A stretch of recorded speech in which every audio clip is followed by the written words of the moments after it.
ఈ రోజే డౌన్లోడ్ చేయండి. మీ ఫేవరెట్ షోస్ చూడండి.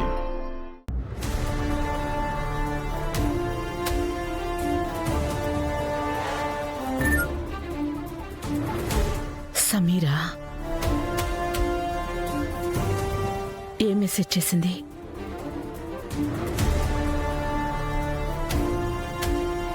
హాయ్ దర్శన్, నేను సమీరాని. ఎక్కడున్నావు నువ్వు? ఎన్నిసార్లు ఫోన్ చేసినా తీయవేంటి? నీకు దూరంగా ఉండడం నా వల్ల కావడం లేదు. నిన్నెప్పుడెప్పుడు చూస్తానా అని, ఎప్పుడెప్పుడు నిన్ను కలుస్తానా అని అశోకవనంలో సీతలాగా ఎదురు చూస్తూ ఉన్నాను. నువ్వెక్కడున్నావో చెప్పు, క్షణంలో నీ ముందు వాలిపోతాను.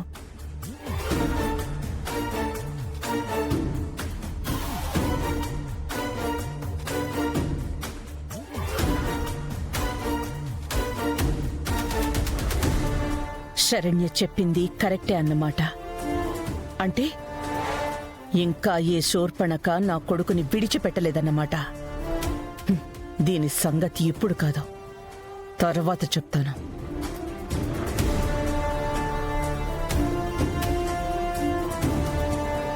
సారీ సమీరా, నేను ఫ్యామిలీతో బయటికొచ్చాను. నిన్ను కలవాలని నాకు ఉంది, బట్ ఇప్పుడు కుదరదు.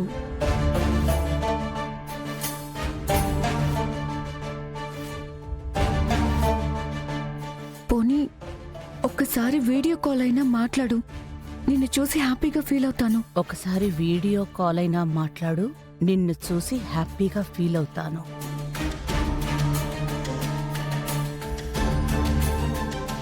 Please don't call.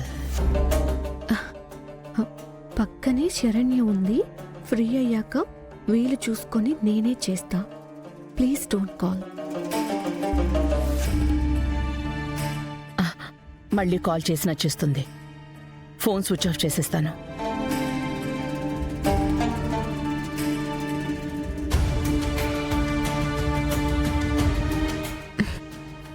లేదు దర్శన్, నిన్ను కలవకుండా ఉండటం ఇంకా నా వల్ల కాదు. ఖచ్చితంగా నువ్వెక్కడున్నా తెలుసుకుంటాను.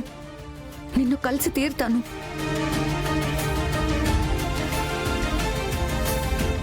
దర్శన్ ఫ్యామిలీతో వెళ్ళాడంటే వాళ్ళతో పాటు అనన్య కూడా వెళ్ళుంటుంది.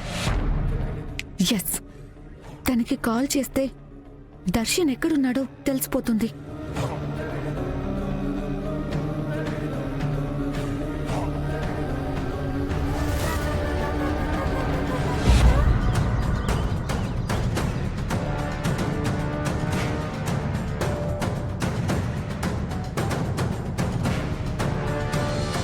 దామినికి కూడా పెళ్లి వయసు వచ్చింది కదా.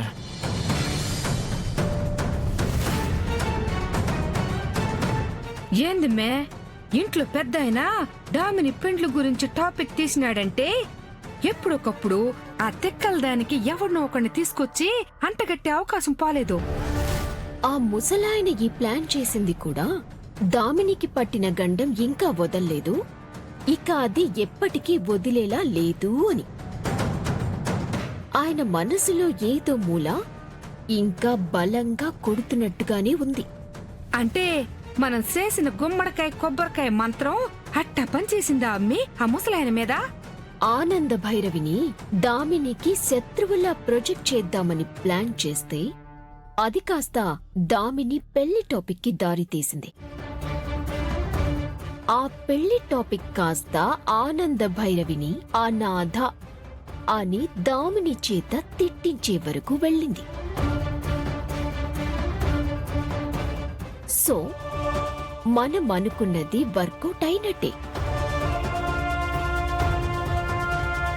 అమ్మి, ఇప్పుడు ఈ పెళ్లి పాయింట్ ని కూడా మనం వాడుకుంటే ఎట్టాగుంటది?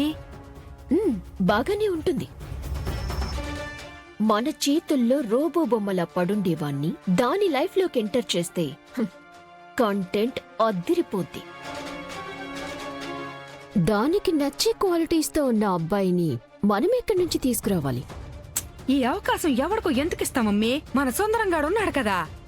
సుందరమా? వాడా?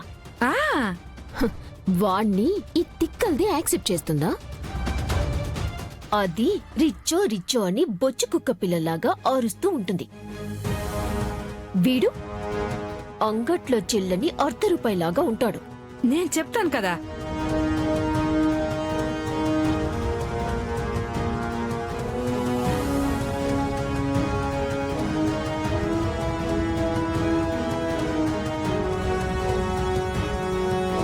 హ్మ్.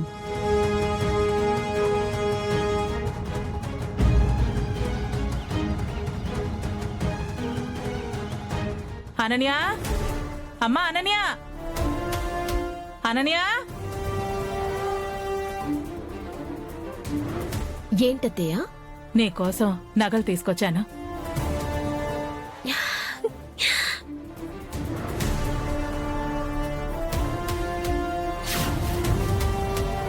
పండక్కి పెట్టుకోమ్మా.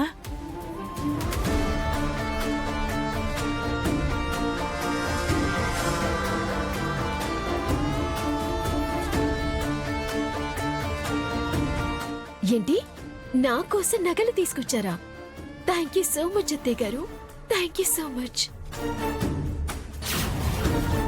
నీకోసం కాకపోతే ఇంకెవరి కోసం తీసుకొస్తానన్నయ్యా? నువ్వు నా కోడలివి, అంటే మా ఇంటి మహాలక్ష్మివి.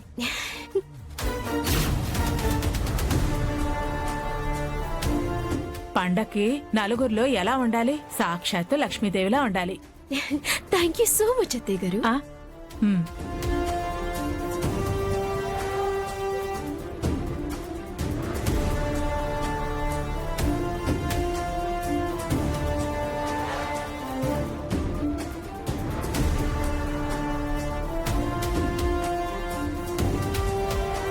హలో,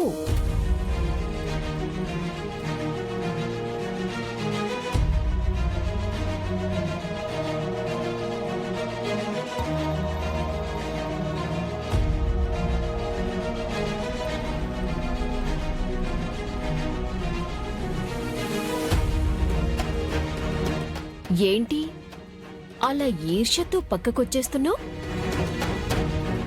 ఓ, మా అత్తయ్య గారు నాకు మాత్రమే నగలిచ్చి నీకు ఇవ్వలేదనా?